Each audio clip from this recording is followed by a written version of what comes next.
Max Verstappen is still winning races, but something is clearly wrong. And no, it's not the car. Because if this was just about performance, we've seen this before. Teams slow down, rivals catch up, dominance fades. That's Formula One. But this feels different. There's a moment you can almost miss if you're not paying attention. A radio message, a short answer in an interview, a reaction that is just off. And that's exactly why this is dangerous. Because what's breaking here is not visible on track. Everyone thinks this is about Red Bull losing performance, that the field is catching up, that 2026 is creating uncertainty. But that's not the real story. The real story is that something inside the system that made Verstappen unbeatable may no longer be holding together. So the real question is not why Red Bull looks weaker. It is this. What happens when the most dominant driver in Formula One starts losing trust in the very thing that made him dominant in the first place? Because if that is true, this is not the beginning of a dip. This is the beginning of something much bigger.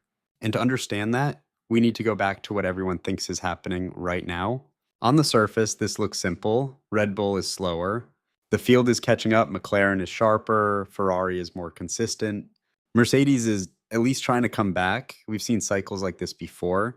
A dominant team peaks, then slowly fades as regulations shift and rivals adapt. It happened to Mercedes after 2021. It happened to Ferrari multiple times. It is supposed to happen. So when people look at Red Bull right now, the explanation feels easy. They say the car is no longer as dominant. They say the development curve is flattening. They say 2026 regulations are forcing compromises earlier than expected. And if you look at the numbers, it kind of makes sense. The gaps are smaller, the wins are harder. The weekends are no longer effortless, so the narrative builds itself. Red Bull is just going through a normal phase. Verstappen is still winning because he is Max Verstappen. And eventually everything will stabilize. That sounds reasonable until you look closer. Because if this was just about pace, you would expect frustration, maybe even pressure. But what we are seeing does not look like frustration. It looks like something else. And this is where the story starts to get uncomfortable because small things started happening that don't fit this narrative. And once you see them, you can't unsee them. At first, it was subtle, a comment here, a reaction there, nothing dramatic, nothing headline worthy. But then it started to form a pattern. Take the way Verstappen has been speaking lately. Not what he says, but how he says it. Shorter answers, less conviction. Moments where he sounds more like someone managing a situation than controlling it. That's not normal for a driver who has spent the last few seasons dominating everything in front of him. So what changed? Because dominant drivers don't suddenly become uncertain without a reason. And then there are the races, not the results on paper, but how those results are happening. There are weekends where Red Bull still wins, but it doesn't look effortless anymore. The margin is gone. The control is gone. The feeling that everything is under command is fading. And here's the problem. When a team loses pace, you usually see clear signs. Poor qualifying, tire degradation, strategy struggles. But this doesn't fully match that pattern because sometimes the car looks fast enough to win, and yet something still feels off. Why? Then you start looking at the decisions. Strategy calls that feel slightly reactive instead of dominant. Adjustments that come a lap too late. Situations where Red Bull looks like they are responding instead of dictating. That's not just performance, that's behavior. And behavior tells a deeper story because teams that believe they are in control don't react, they lead. So why does Red Bull look like they are reacting now? And then comes the internal dynamic, small signals, subtle shifts, the kind of things you only notice if you've watched this team closely over time. The confidence isn't as loud, the messaging isn't as sharp, the certainty feels thinner, and Verstappen knows it. You can see it in how quickly he identifies problems, how direct he becomes on the radio, how little patience there is for things that used to be acceptable. That's not just frustration, that's awareness. And here's the uncomfortable question. Why would a driver who is still winning races start behaving like someone who feels things are slipping? Because when you put all of this together, it stops looking like a bad weekend. It starts looking like the early stages of something breaking. So here's the part no one is saying out loud. This is not about Red Bull being slower. It's not about a few tenths. It's not about upgrades not working. This is about something far more dangerous because in Formula One, speed is not just about the car. It's about trust. Trust that the car will behave the way you expect. Trust that the team will make the right call at the right time.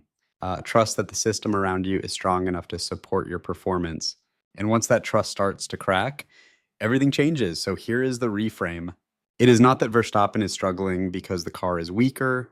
It is that Verstappen may be realizing the system around him is no longer as strong as it used to be. And that's a completely different problem. Think about it like this. A pilot doesn't panic when there is turbulence, so that's part of the job. But the moment a pilot stops trusting the aircraft, everything becomes a risk. Every decision, every movement, every reaction.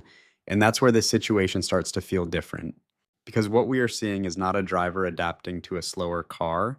We might be watching a driver slowly losing trust in the system that once made him untouchable. And once that trust is gone, now zoom out for a second, because this isn't just a Red Bull problem, this is a system problem. When a team like Red Bull dominates, it's never just about having the fastest car. It's about alignment, engineering, strategy, leadership, driver feedback, development direction, everything moving in the same direction. That's what made Verstappen unstoppable, not just speed, but clarity. So, what happens when that alignment starts to shift? You start seeing it in the smallest places first.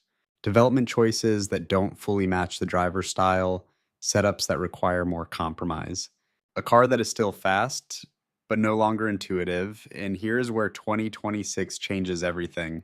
Because teams are already making decisions now that will define their future: resource allocation, technical philosophy, engine partnerships. Every hour spent on the current car is an hour not spent on what comes next. So the question becomes uncomfortable. Is Red Bull still building around Verstappen, or are they starting to build for a future that may not fully revolve around him? Because if that shift is happening even slightly, Verstappen would feel it immediately. He is not just driving the car, he is the reference point for everything. And when that reference point starts losing influence, then there's the power structure: contracts, clauses, exit options. Verstappen is not just a driver locked into a seat. He is leverage, and everyone in the paddock knows it. If he feels the system is no longer giving him what he needs, he doesn't have to wait. He has options, and that changes how every decision around him is made. Because now it's not just about winning races, it's about keeping the most valuable asset in the sport convinced. And if that fails, the consequences don't stop with Red Bull. It affects the entire grid: driver market chaos, team hierarchies shifting overnight. The balance of power in Formula One completely reshaped. And this is where the story gets bigger than Max Verstappen. Because if the most dominant driver of this era starts questioning the system, so here's the uncomfortable truth: Max Verstappen's biggest problem was never the car. It was the system around him, and more importantly, his trust in it. Everyone thought this was about performance, but the real story is about control, about alignment, about whether the structure that made dominance possible can still hold together under pressure. Because once that starts to crack, it doesn't matter how fast the car is, the foundation's already unstable. So what happens next? Does Red Bull fix the system before the cracks spread further? Or does Verstappen do what very few drivers have ever had the power to do, and walk away before the collapse becomes visible to everyone else? Because if that moment comes, it won't just end an era, it will redefine what comes after it.